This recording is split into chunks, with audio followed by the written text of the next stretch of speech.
এইকেইদিন কোনোবাই কৈ আছে দীপাৱলীত বোমা ফুটাব নালাগে। বৰপেটাৰ আতচবাজি শিল্পীসকলে কেনেকৈ ঘৰখন গোটেই বছৰটো চলাব? তেওঁলোকৰ কাৰণে চিন্তা কৰাৰ দায়িত্ব আমাৰ নাই জানো? অসমত ফাটুৱা জাৰি কৰাৰ যিটো এক প্ৰৱণতা এছাম সংগঠনে গঢ়ি তুলিছে, তেনেকে ৰাজ্যখন চলিব নোৱাৰে। জুবিনদাৰ ন্যায়ৰ দাবী যি সময়ত উত্থাপন হৈছে, যি সময়ত আমি ন্যায়ৰ অপেক্ষাত আছো, এই সময়ছোৱাত আমি ফুটি তামাচা নকৰো, সেই পণ আমি লৈছো। আমি নোৱাৰো সেই কাম কৰিব।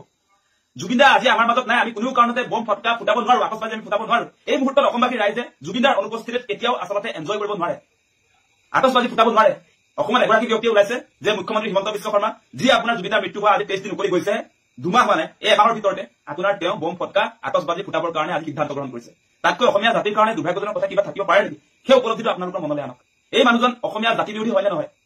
এই মানুহজনে আমি গোটেই অসমীয়া জাতিয়ে যিটো সময়ত জুবিনদাৰ ন্যায়ৰ কথা কৈ আছো, ন্যায়ৰ দাবী উত্থাপন কৰি আছো, এই সময়ছোৱাত তেওঁ আমাৰ দাবীৰ প্ৰতি, অসমৰ ৰাইজৰ আচলতে আৱেগ অনুভূতিৰ প্ৰতি কোনো ধৰণৰ আচলতে সন্মান প্ৰদৰ্শন নকৰাকৈ তেওঁ অসমীয়া জাতিৰ বিৰুদ্ধে গৈ এতিয়া আপোনাৰ আতচবাজি ক্ৰয় কৰাৰ সিদ্ধান্ত গ্ৰহণ কৰিছে।